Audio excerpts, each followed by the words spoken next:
This episode of Truth Table is brought to you by our NAACP Image Award nominated book, Truth Table, Black Women's Musings on Life, Love, and Liberation.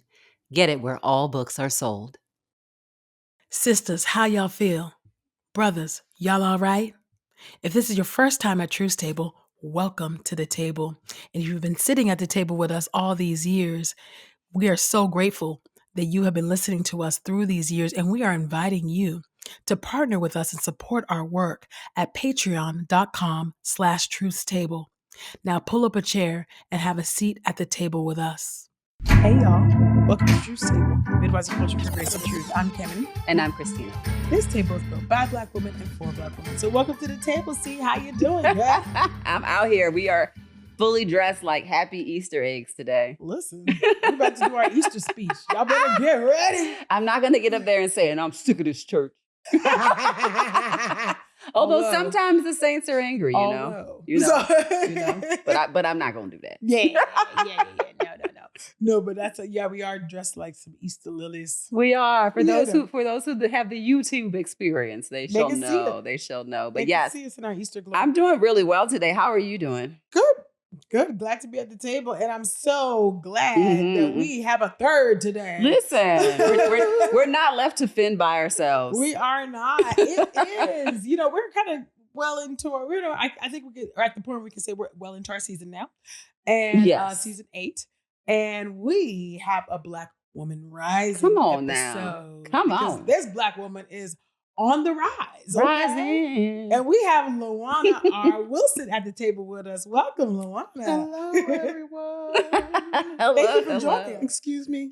I'm excited. This is my excitement. I sing it. I'm excited. I do really too. I sing a lot of things. You I sing love because that. you're happy. It happens. Listen and sing It's as you automatic. hello. His eye is on the sparrow. That's That's how it works. Well, we are so excited to have you here today as one of our featured Black women rising. And I want to tell our people a little bit about you, those who may not know you or know your ministry yet. And some people probably already do, but so it'll be a reintroduction. But we are joined today by LaWanna R. Wilson. I love the middle name people. People that give you that middle name initial, they like lean on that R, lean on the R. LaWanna R. Wilson is a value development coach. We're going to ask you all kinds of questions about that. Author and radio personality. One of my dream jobs. Oh, I know. She is passionate about millennials. Come on now, help the millennials. And single adults of all ages being empowered in their uniqueness. And she loves to facilitate that journey via her annual, Lifestyles Virtual Singles Conference and her podcast, Single But Not Solo, where she endeavors to provide a fresh perspective on being single. Welcome to the table, LaWanna. Welcome Thank to the you, table. ladies. I'm excited to be here. I really am. Yes. Thanks for having me. You are, my goodness, a Renaissance woman. I think. Listen, I've always wanted to be on radio too. Oh my goodness! I was voted. Come on This now. is not about me, but I was voted. But it is on this subject. I was voted to be most likely to have my own talk show. Really? I was Get out of the city. About 4th grade. So this Fourth grade. In 4th grade. Yes. I know. That's. Yeah. Oh, you must have been a bright spot. A chatty patty. I had feelings. As I still. You have things to say? As I still do. Exactly. Listen, still got pontifications. Anyway. But enough about me. Listen, and ditto. I wasn't voted that as a superlative, but I was on the radio as a high schooler, like promoting things. So I really do have a deep love for radio personalities. And so this is a great treat having a real radio personality. You guys. Before us. Welcome. Yeah. Well, thanks. So, LaWanna, can you talk to us just about your story? Like, who is LaWanna R. Wilson? Who is LaWanna R. Wilson? At the very core, I would say I am a creative in the respect of, and I know that's a term that we hear a lot more, nowadays, but in the respect of, I like to make stuff happen. I like to make things. I love the process to create of creating and developing and watching something grow and bringing abstract things together, and it turns into something. So I just love watching the process. I love being involved in the process. Just the whole the whole process. So at my heart, I am a creative. I love spontaneity and I love to see people improv and so that's kind of my dynamic as well, I guess, as a person. And so that would be me at the core. And I really think that's how God kind of wired me. Just creatively. But as far as my faith, since we're talking about the Lord and how he wired me, I just love him and he's just everything. And I say that people say, you blush when you talk about God. And I say, yeah, he's good like that. He's that good. He's been that person for me in so many ways, too many ways to kind of describe. So yeah, I do blush. I'll get teary even when I talk about him, when I just say, I love him, because I do. He's great. And he has been with me like forever, it feels like, since age 7, when I asked him to come into my heart. So we have a pretty tight relationship. My friends also joke me about my prayer life, because they say when I that's pray, what friends do.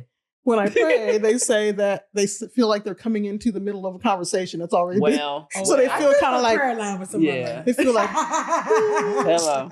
You feel a little like we're invading into something kind of personal. And I don't mean it that way, but it's because my conversation with the Lord is so continual. And just whenever, wherever. It's not like that's great. Only pray during these times and only talk to him during certain times. So they joke me about that a lot. And so I guess that would, be a thing that if you ask anyone about me, that may be something that they brought up. But yeah. That's kind of me. I'm from Flint, Michigan. I love to say that. I love to rep my city. Shout out to Flint. I am from Flint, Michigan. Very proud from Flint, Michigan. We've gone through a lot and we've had our troubles, but I am proudly from Flint, Michigan. Come on. Michigan girl. I still love snow. If I could relocate back home and have the same dynamic I have here in Nashville, I probably would. But I'm where the Lord has me at this present time, and I'm loving my life. So that's a little bit about me. Oh, that is so joyful. As I listen to you describe just that piece right there, it sounds so deeply personal, the relationship that you have with God. And it just seems like you said, it seems like forever that I've known him, but I thought to myself, it is forever that he has known you. That's right. And just how sweet that is. He's known you. That was beautiful. You know what? We never have tissue. We don't. Because we believe in letting it rain, letting it fall, letting the floodgates come. I guess. I don't know. That's sweet, but I want to dig a little bit more into LaWanna from Flint. As a little girl, and just the story of, if you could share within that story of moments that led you to who you are right now. Yes, absolutely. I'll start here. My mom, as a little girl, I wanted to be a dancer. When they would ask me, "What are you going to be when you grow up?" I would say, "I'm going to dance. I'm going to be a dancer. I'm going to, Now, I don't think it was the love of the stage, because I really didn't consider that to dance, you have to be on stage. It was just the freedom of it. I didn't think about the other people. Yeah. I think about the other people. It was the freedom of it that I really, I think, what I was trying to express. And my mom would say, "Oh, I don't know if you're going to make any money doing that." And so... it was the starving artist kind of Mama thing. Knew about them deals. And mom was like, "Yeah, you gotta take care of yourself. You gotta, and she was trying to, I understand now. But then I was just like, "Oh, you're squashing my dreams." And so I said, "Okay, well, I'll be a painter. I'll paint."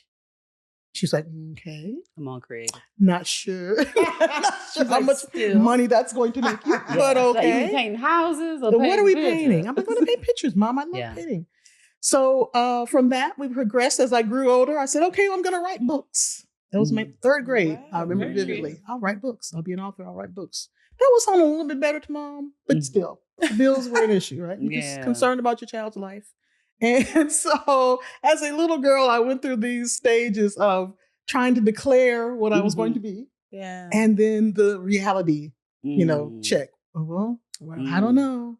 Well, and so I found myself always trying to maneuver around those things. Mm-hmm. And try to find, okay, the happy medium, not just for me, but for mom and dad, because they were concerned about me. They wanted their child to grow up and have a flourishing life in some career. And for their generation, that was, doctor, lawyer, teacher, those were the main things that they knew of. Yeah. So writing for me became a thing. And I would get quite a few accolades from teachers on writing and, oh, LaWanna, oh my goodness, this creative piece you did here, or this poem you did here. And I ended up with a principal in elementary school who was, I would have to say, very much like I am. And she allowed me to flourish in that. Yeah. And she introduced, yes, for those who wonder how old I am, you're about to find out. Come on now. She introduced Black History Week to our school. Oh, wow.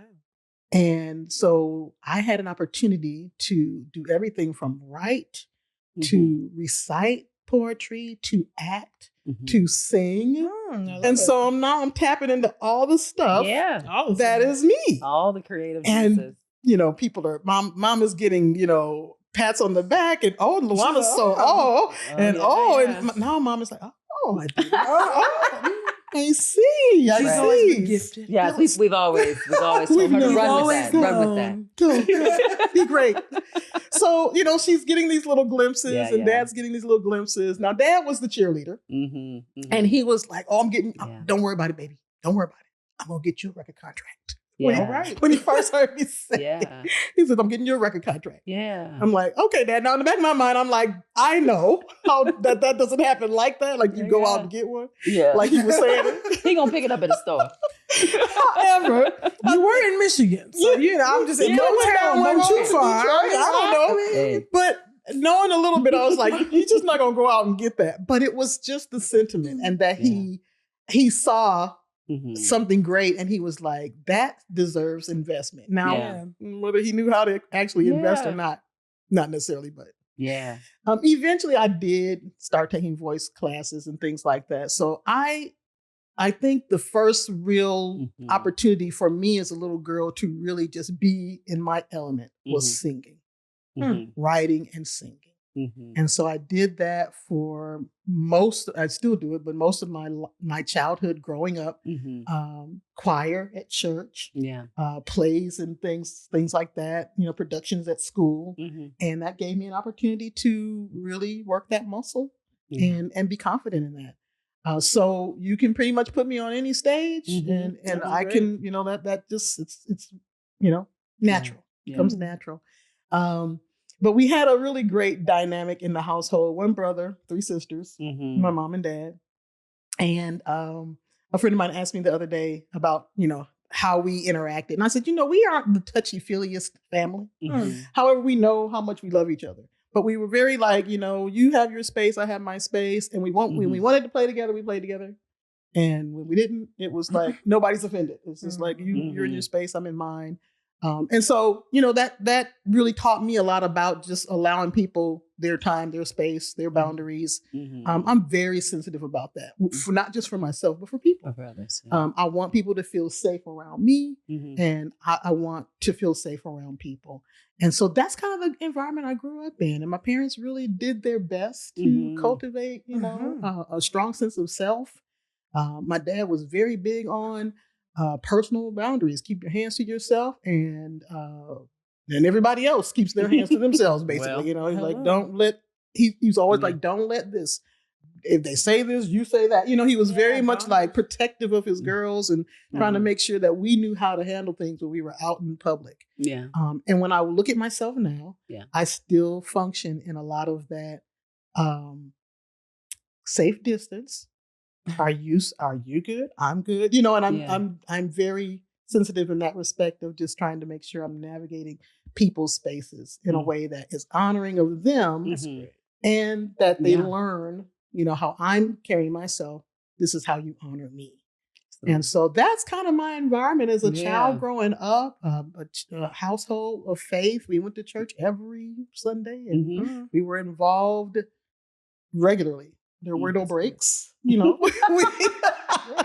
We were involved. If you were there, you weren't just chilling out. You were active and you were serving. And I had a great pastor who taught on love. I don't care where he started in his sermon. He was going to end on 1 Corinthians 13. Yes. Somehow we would get back there. Yes. And so we were, you know, really, really indoctrinated with love and God's love and how to show that. So I think in a nutshell, that's kind of my life as a young person growing up. Yeah. Wow. Yeah, we can see that. And you know what, LaWanna, it is so clear that love just exudes out of you. The joy exudes out of you. And your passion, you know, even though we haven't quite gotten into your current, you know, work yet, which is what we're going to do after the break. Yeah. But it's so clear, you know, so thank you for sharing, you know, about your own formation, in your own way of growing up within your family unit. So let's take a quick commercial break, y'all. And when we come back, we will be right here at the table with our sister, LaWanna R. Wilson. Don't go nowhere. We'll be right back. Our NAACP Image Award nominated book, Truth Table, Black Women's Musings on Life, Love, and Liberation, is making waves and shifting culture. I closed this book feeling like I had just partaken in a multi-course meal, filled with grace and the courage to carry on. And I believe you'll finish this book feeling the same way. Morgan Harper Nichols, artist and poet. Buy Truth Table, Black Women's Musings on Life, Love, and Liberation, at our website or wherever books are sold. And we are back at the table here with our sister, LaWanna R. Wilson. Come on. So, you know, you talked about your childhood formation, your love of Flint, and all the things. I am really curious, and you can share as much or as little as you would like. I am curious, just based off of your bio and your passion around single millennials in particular, and, you know, your virtual conference. I am curious about your own singleness narrative. You could share however much or however little you want, but I'm just curious about your own story around that. I think as singles, we all have a narrative. And so I'd love to hear yours. I love this question because it reminded me of an episode, not my podcast, but back in the day when I was doing IG Lives. Come on now. Oh yeah, back in the day before podcast days. Yes. I did an episode on something similar, asking people about their kind of what was their philosophy, their philosophy on abstinence as a Christian. Okay. Interesting. Yeah. Some people say celibacy. You got that IG, just the whole thing. On the popping, didn't you? We didn't play no games on IT back those days. I'm gonna have to declare some of that back. Declare yourself. Hello. And we would get into it because it was a thing. It's still a thing. However, to your question, I found it interesting that a lot of people had never taken the time to really think about what their stance was or what really shaped them in the respect of how they view scripture that says things like abstain from sexual immorality. They never really thought about like what is my relationship to this even. So asking me what is my, how'd you say it? Your singleness, narrative. My singleness narrative. It has evolved over the years. Okay. Now, of course, I was just like most. I'll say most. I thought that I would have what my parents had by now. Absolutely.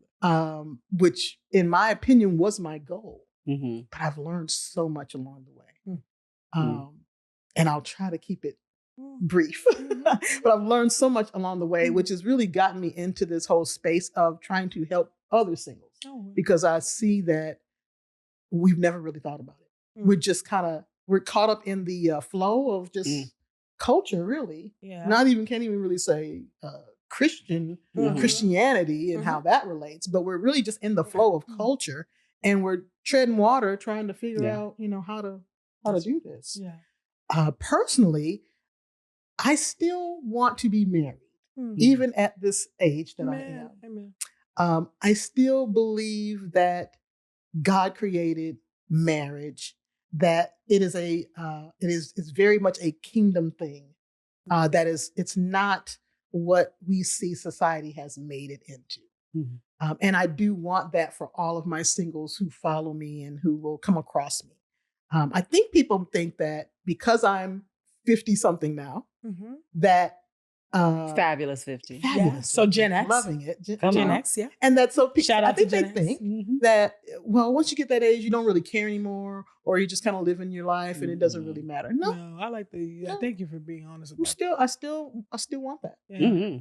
And for better reasons now. Yeah, I imagine. For better reasons now. And so my narrative was what I saw in front of me, my parents and their relationship.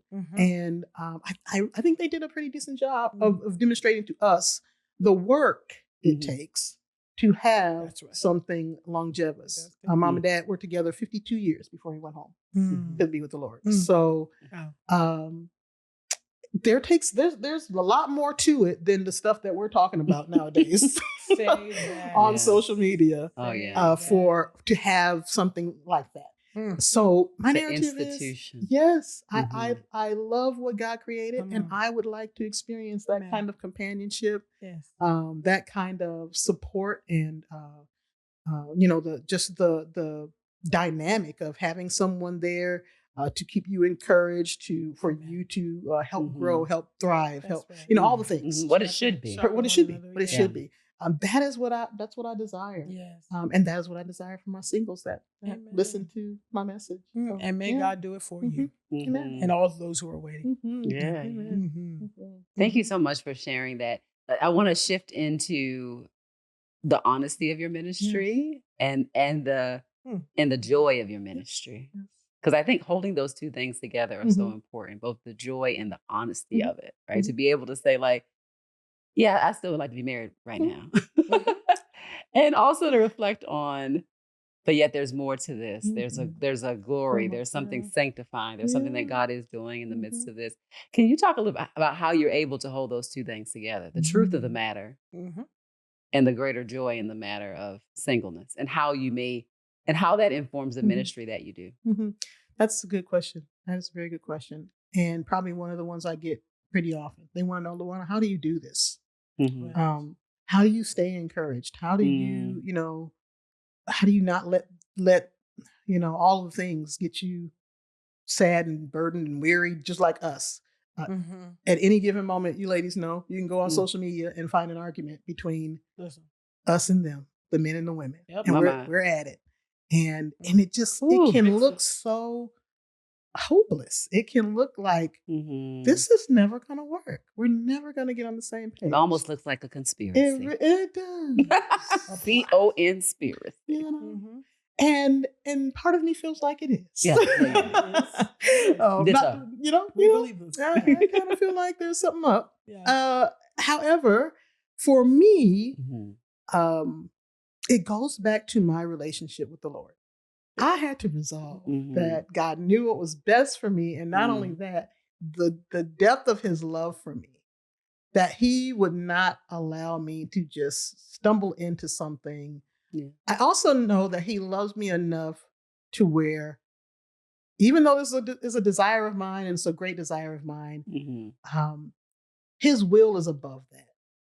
Now that's tough for a lot of people. That's tough. Because you want what you want, as we say.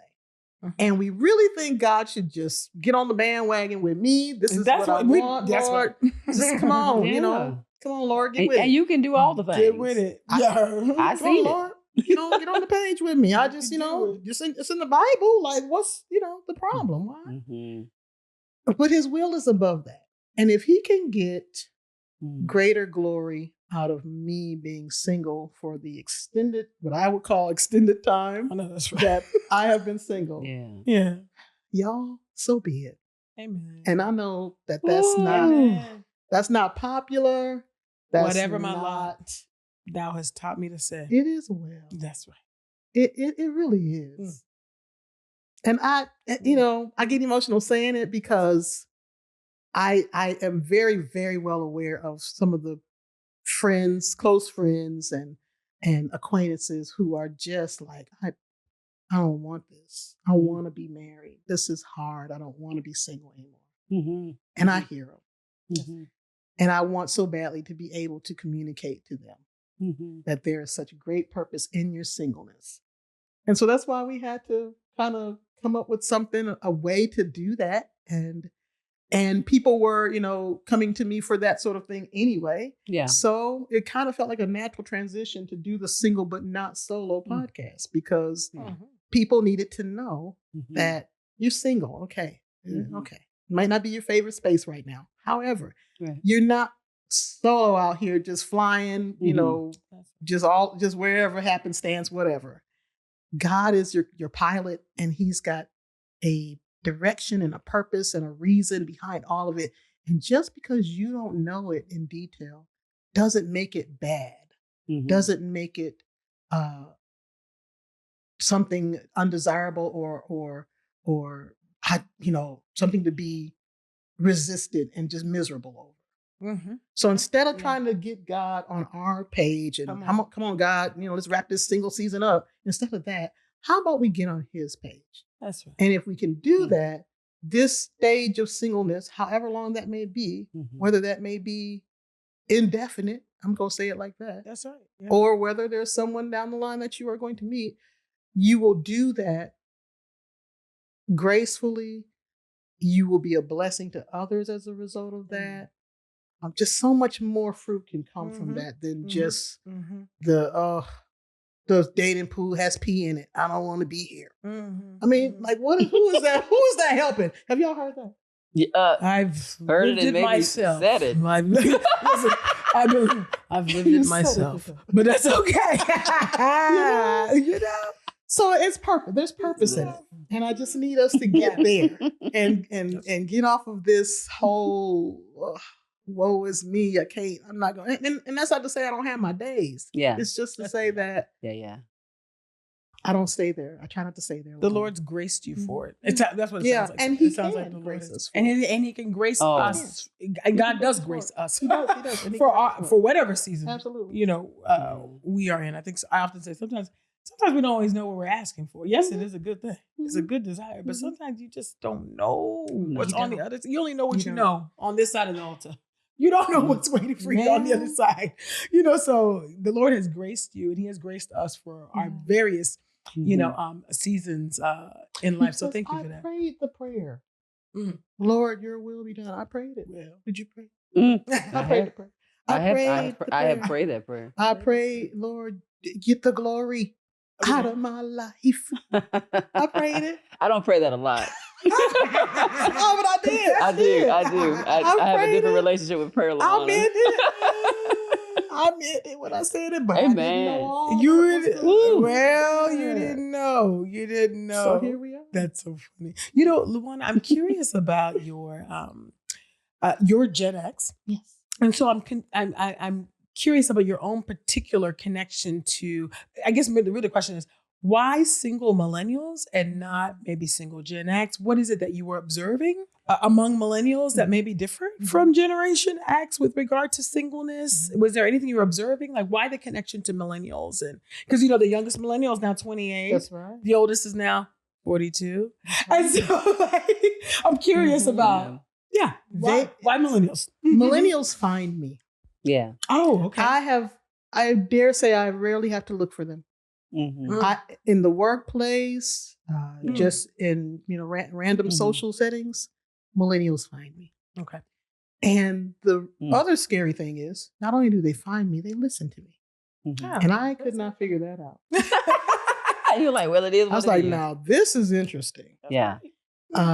And we just, for what I'm just gonna say, this is what I do say. They're my people. I just say that. That's great. God sends them to me. I have influence with them. Yeah. And I don't necessarily pursue that. It's very natural and it just kind of happens. And so that's why I began to focus on them, because that was the audience that seemed to be attracted and drawn to the message that I had. So we've been doing it. We've been doing that since my book came out in 2017, I think. Okay. So, and that was my audience. That's who were like, oh, I needed this message. And oh, could you talk about this next? And well, I need to understand how do I do this thing? And it was millennials. Wow. Now, when my people, as far as my generation, Gen X, they are interesting. We are. I can talk about us. Gen X is interesting in the respect of we can either be very much progressive and like, oh, I'm not you couldn't tell I was a Gen X because I really kind of can get with the younger crowd, and so when you put us together, you couldn't tell us apart. Or you're very staunch in your Gen X-ness. Yeah. And Flag planet. Yes. Well, latchkey kids, yes. It's a little bit of a chip on the shoulder. Having to be the grown-ups. Exactly. Having to be the grown-ups. So they are very much, some of them are very staunch in that. Yeah. I think I'm kind of middle of the road. Like I said, I can get with my millennials. I love hanging out with them. At one point in my life, my oldest friend was I was the oldest in my whole crowd. Let's put it that way. Yeah. All of my friends were younger than me. Yeah. Now I finally do have a handful of Gen X friends, but that's good. Yeah. I was like, this is really weird. Is it me? Because start kind of feeling like maybe am I acting my age? Am I like being immature? I got a little immature. I was like, am I being a little immature here or there? Or what's the case? But really, it's just.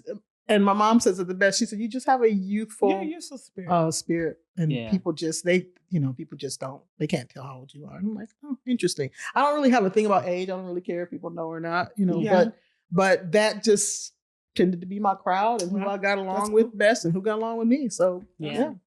So that's why millennials. Okay, that's who finds me. Yeah.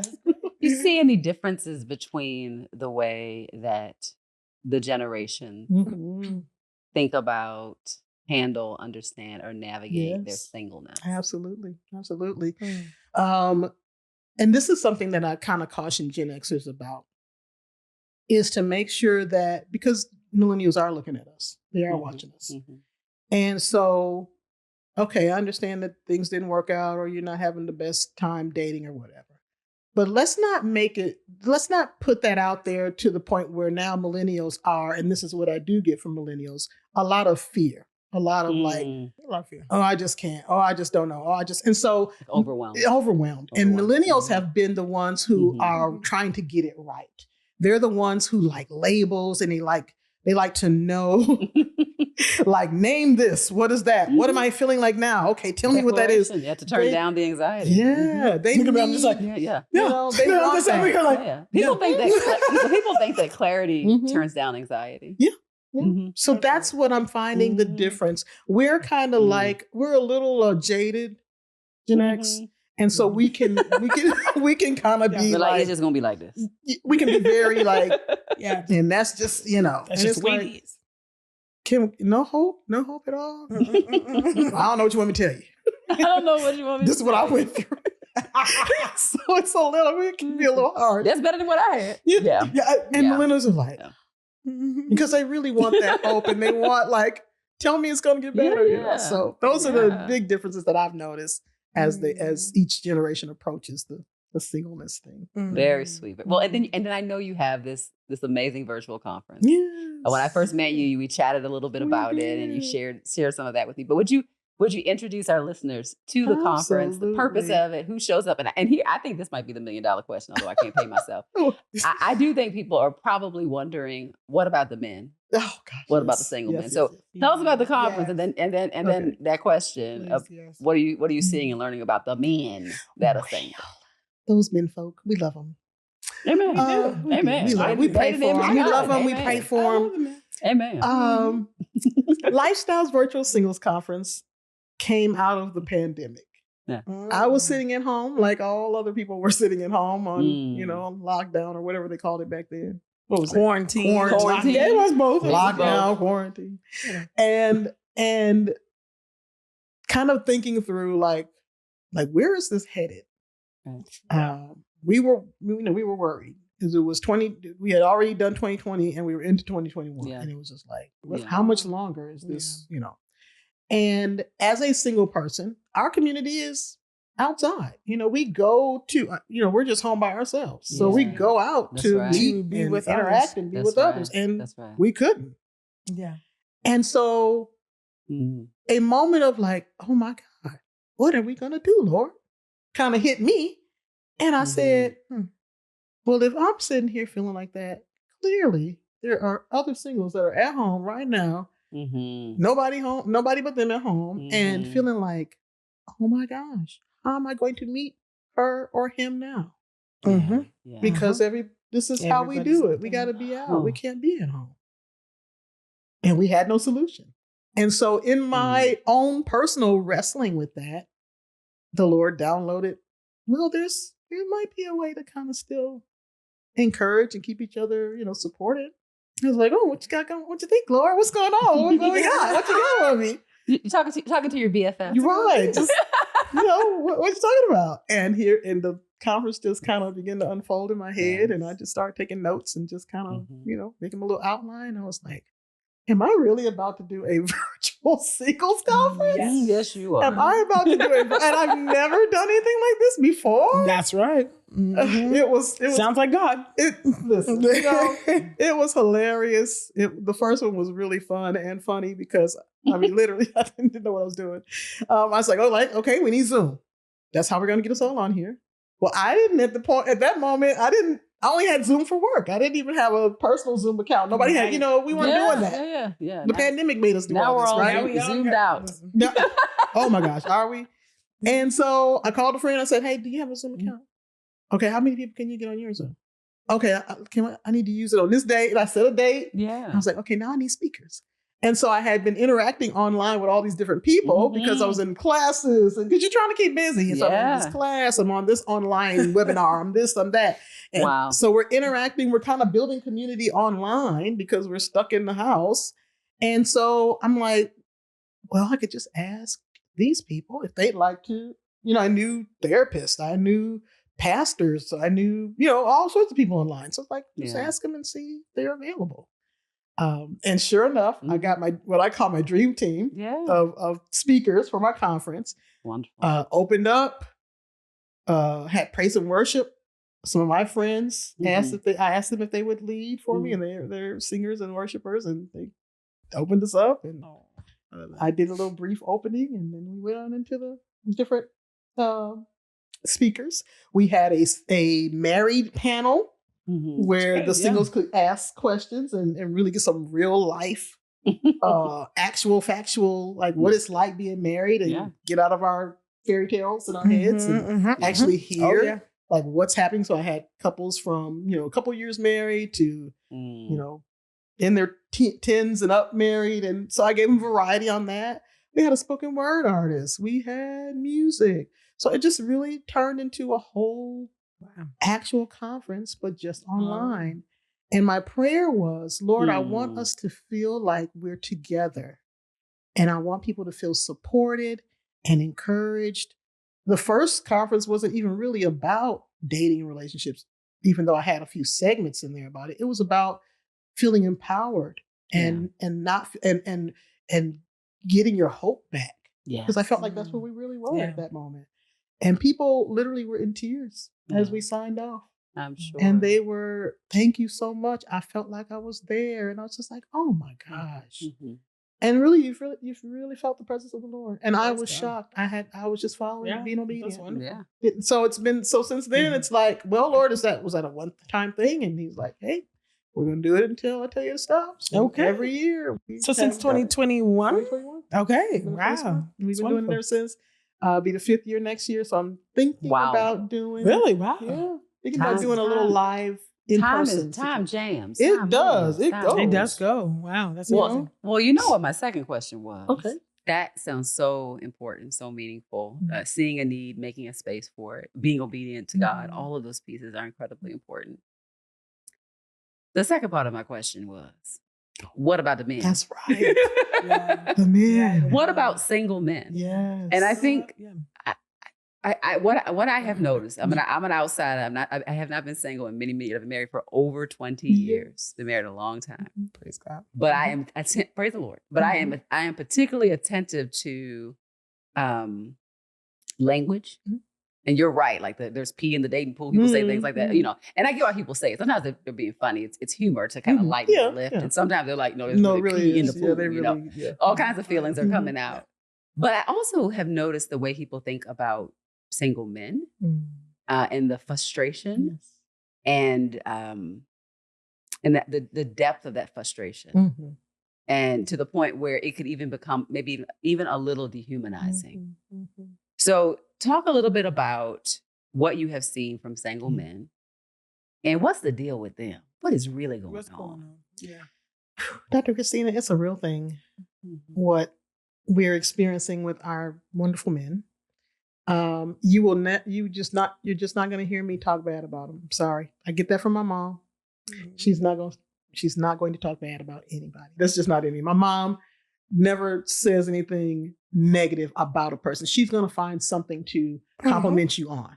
You know, now she knows how to get you together, you know, as far as her children, she knows how to get us together. Because it's an art form. Yeah, it is. It really is. I have learned. However, I'm just not going to bad talk our men. Oh, for sure. They're struggling. They got legitimate struggles. Now, is it frustrating? Oh yeah. Yes. Oh yeah. It's frustrating because they have been fed a narrative about time. They think they have time, and they've been told, "Oh, sow your wild oats, play the field. You've got time." Not only that, you've got choices. And they've been fed that by men and women. Yeah, and they do have mamas. Choices. They're moms. The pressure of bringing the perfect girl home, who mom is gonna accept. So they've got some real challenges. But the problem we were saying, offline here, was that though they're being encouraged in that way, nobody talks about their biological clock. Women have a biological clock, and it gets to be the conversation all the time. Yeah. And so we're the ones that are pressuring men into, trying to get married, and I want to have children. But where's the conversation around men's biological clock? Because there is one. It does. Right. Yeah, there is one. But nobody talks about that. Yeah. So they just feel like they have this time that they really don't have. They feel like time is never really wrapping up or winding up on them. It's just the women, and it's a woman problem. So I can play the field as long as I want. I can be raggedy as long as I want. I don't have to get it together anytime soon. And then you get to a certain age and you're like, whoa, I've kind of aged out of the games and the fun. And now I really do want somebody to do life with and have that kind of support in my life. But who really wants to deal with me now? I've never really learned how to, never really learned how to be emotionally available to anyone. I've never really learned how to even be self-aware in a lot of ways. The emotional intelligence. The emotional intelligence that it takes to be in a relationship. Yeah, because I was out here playing the field. That's what they told me to do. And so that's I think that's where my compassion lies for men. The men are at my conference. However, they don't say anything in the chat. They, if they do, it's more on the level of they're trying to kind of stir the pot. Yeah, a couple of conferences ago, I had a guy in the comments that were just going in on one of the speakers. He was talking about what men need and that kind of thing, and along those lines. And the guy was in the chat just chatting it up. Oh, and women need to be more this. And you see, the speaker just said that men need, so women, you need to hear what he's saying. So that competitive bro podcast energy in the chat. Instead of, that's what we're here for. That's what the conference is for us to learn. Turning down you don't even need to do that. That's why I have this speaker on. It's because the women want to understand you better. But it's always that you know, that us against them kind of, you know, mentality that's going on. And so yeah, so then you get caught up in a lot of these other, now we have red pill community, which is just scary. Can you explain for the audience what red for pill those who don't is? know, red pill community mentality is basically hatred of women. I don't have another way to put it. That women are basically just for certain activities and or an ends to a means, but relationally there's not. It's like ancient Greek pagan society. I don't think people realize how much it mirrors that and how unchristian it is. How deeply unchristian it is. Very much so. Wow. And so you've got, that's your extreme, right? Red pill community, and then you have all the variants in between. So you know, you've got the men who feel like women are, you know, need to be just subservient. Yes, sir. No, sir. You know, and that's the thing. You've got men who are married and their wife is just there for the marriage benefits, but they don't have any. They're not a friend. They're not their friend. They spend all their time, you know, out elsewhere doing. Well, they don't. They may not even like women. They don't even really. Don't even really like women. I mean, as humans. As human beings. So there's so many different, you know, levels of that. So our men have some real challenges.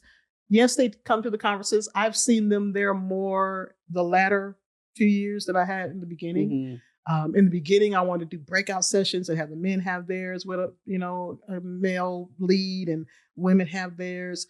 Women were packed in the women's breakout. Not a soul in the men's breakout. But they were there. I saw them. Yeah.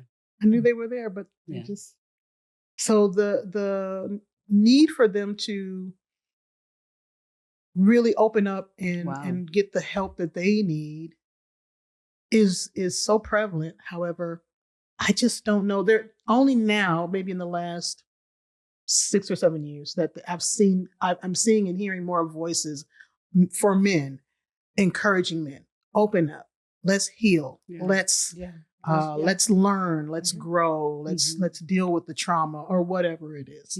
I'm just really starting to hear that, and that really keeps me encouraged. Absolutely. But yeah, they have some real challenges. They're out there, ladies. However, they have some real challenges getting to a space where they're ready for us. And you know, there's lots of Christian ministries of different, you know, backgrounds and whatnot, different denominational backgrounds that will posit like, hey, we are doing men's development. We are developing Christian men around this idea of leadership. And I don't know if people realize that actually is not as helpful as they think it is. Because what we really need people is to be developed around commitment to community, not running community. And I think we have sold people this narrative, men specifically, that to be a godly man is like you run everything. Which that's not in the text. No, you lay down your life is what you do actually. And so I think we also haven't been honest about the fact that we're interdependent and interconnected. Like we desperately need each other. People need each other.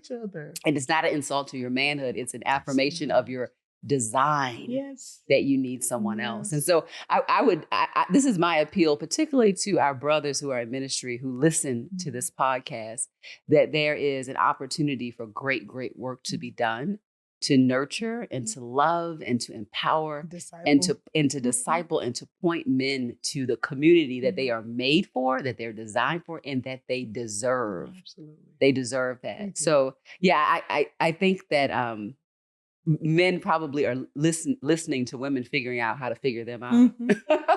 But I want to extend over to our brothers that particular charge to care for your brother, to be your brother's keeper.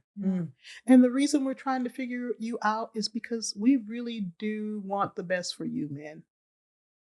I think there's a narrative where now women are so frustrated and so fed up.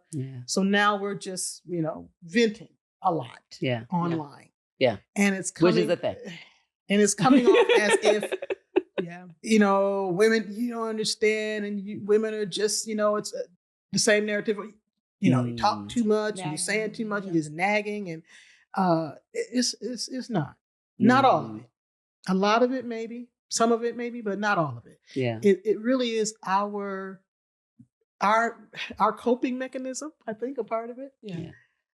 Because what are we going to do? Mm-hmm. We want you in our lives. Mm-hmm. However, we don't want our lives to be in shambles either.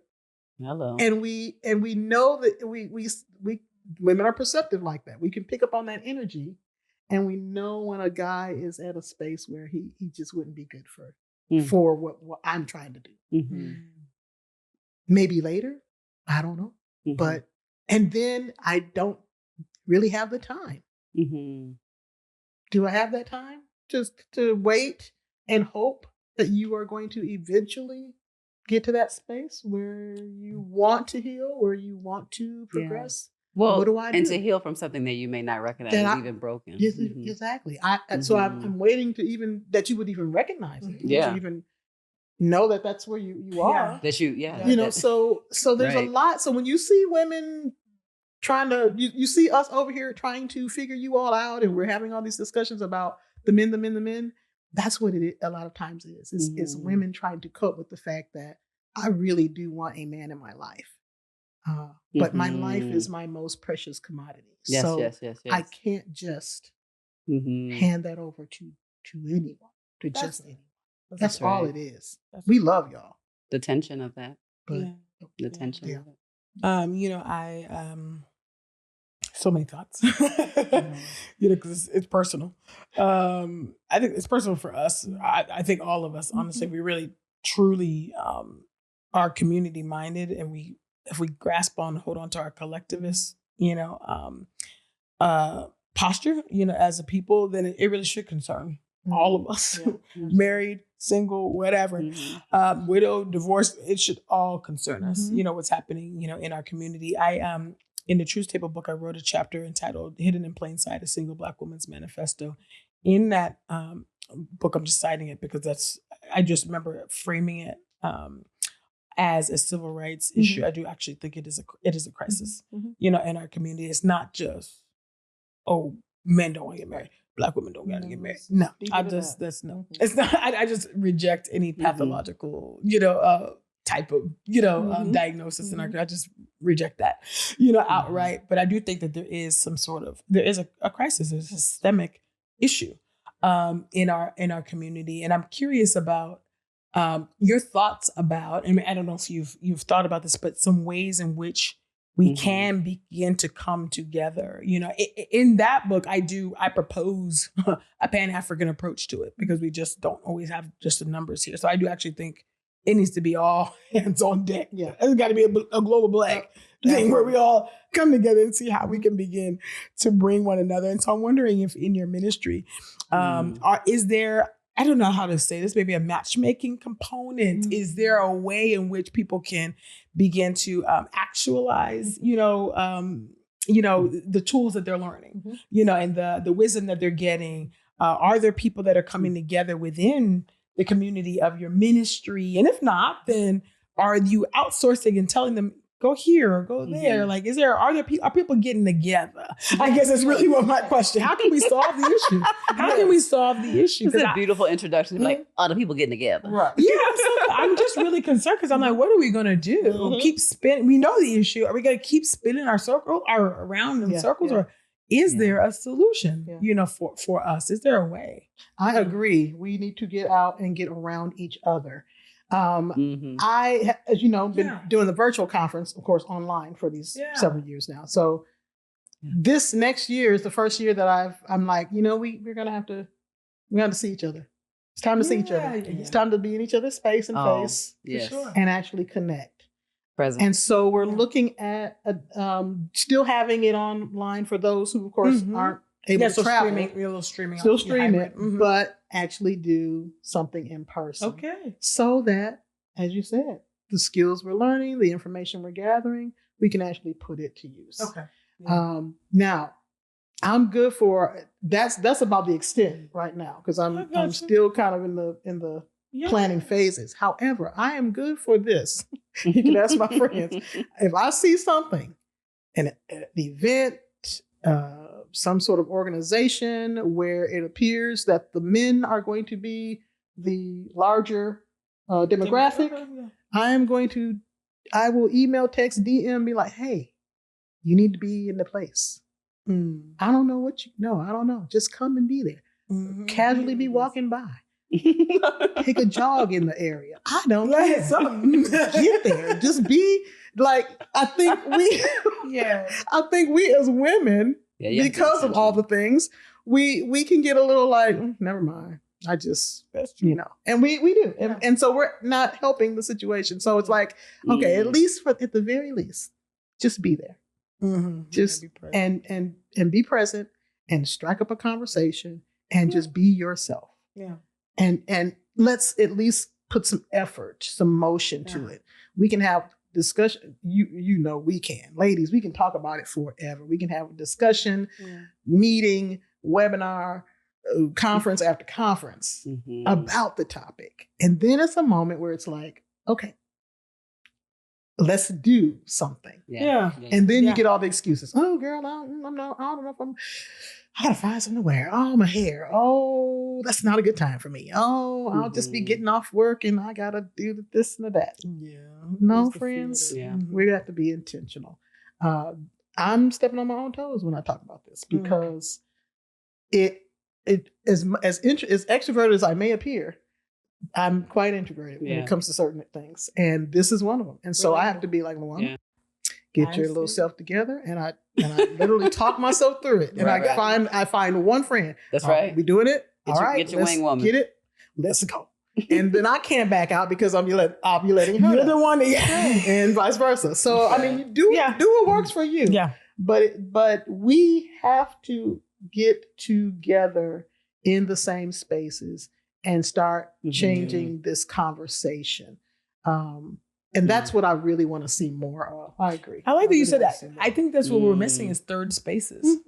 We used to have third spaces. There used to be people don't dance no more. All they do is we used to have parties. We always talk about this. People, we used to go to family functions, parties. Our generation, like I grew up in a household where my dad threw parties every weekend. That's just what and it was just a social thing to do. That's what you do. We're missing third spaces, right? Where it's like, barbershop. We're just missing some of that. Or I would say, or what do you think about the sacred secular divide? Yeah. Because I would think, I do think that some of this also is the rules of Christian dating become mapped on this. Yeah. Because I think some people still got third spaces. Yeah. It's about whether or not I think there are some people who are believers or who are figuring out, is that third space for me? Right. Like, am I going to the sports bar? Am I going to the club? Am I going on the singles jazz cruise? Right. Am I, so I think that's another part of the conversation, which that's true. we're going to pick up again. But I do think that there's a particular pressure that Christians have been given, Christian women have been given, or have created in their own minds. Both of those, that's how legalism works, is given and we also freestyle it, where there's sometimes some second guessing about where I get to show up, how I get to show up. Do I get to talk to this person first? I don't want to look, the rules. It's a lot of rules in the midst of a very real systemic issue. So those things together have created this imperfect, perfect storm of the moment that we're in. But to your point, practicing presence.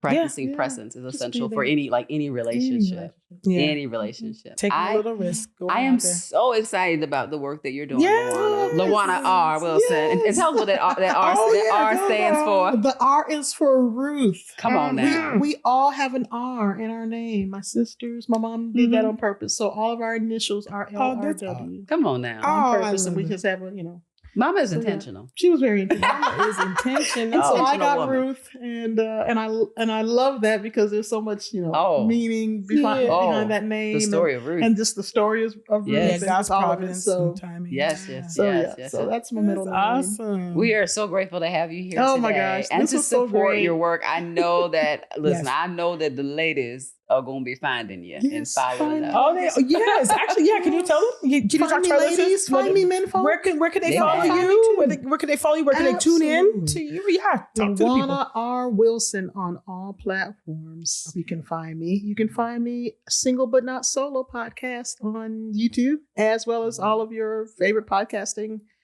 platforms. And let's see, where else can you find the book? Oh my gosh, my book. My book, Virgin. It's a acronym. It's an acronym. It stands for Valuable Individual Requiring God's Influence Now. It was a long title, so we made it an acronym. Come on now. However, it's really what kind of got me into the value development coaching side, which is basically one of the things that I noticed that were outstanding with the people that I'm working with.